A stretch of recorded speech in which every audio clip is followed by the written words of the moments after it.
Un espace public libéré de la voiture, où piétons, cyclistes et transports en commun sont presque les rois. Bienvenue dans le piétonnier de Gand.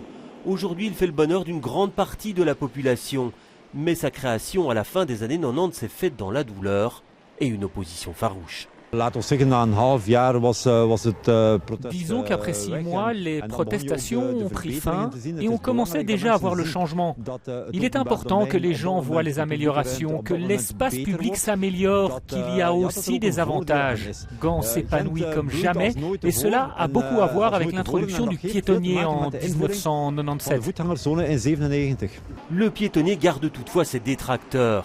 Marie-Christine, commerçante du centre-ville, n'a jamais pu l'encadrer. Tous les gens qui me connaissent savent que je ne suis pas contente, car plus le piétonnier est grand, moins les commerces sont accessibles aux personnes à mobilité réduite.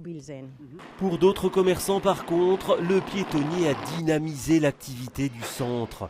Mais il reste des problèmes à régler pour améliorer son attractivité. Un grand problème, c'est que les transports en commun ne sont pas adaptés, ne sont pas assez renforcés, car finalement vous diminuez la mobilité en voiture.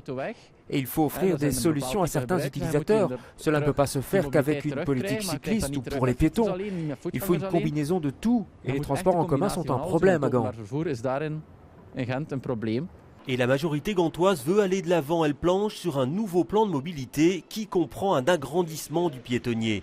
Pour y arriver, elle mise sur la participation et le dialogue. Voilà qui pourrait inspirer les Bruxellois. Si vous me demandez de conseils, je vous dirais tout d'abord de garder le dialogue, de continuer à parler, de ne pas éviter les problèmes, mais de trouver des solutions. Deuxièmement, un piétonnier doit aller de pair avec un plan de mobilité ambitieux et durable, et sur cela aussi, il faut travailler. Le nouveau plan de mobilité doit entrer en vigueur en avril 2017.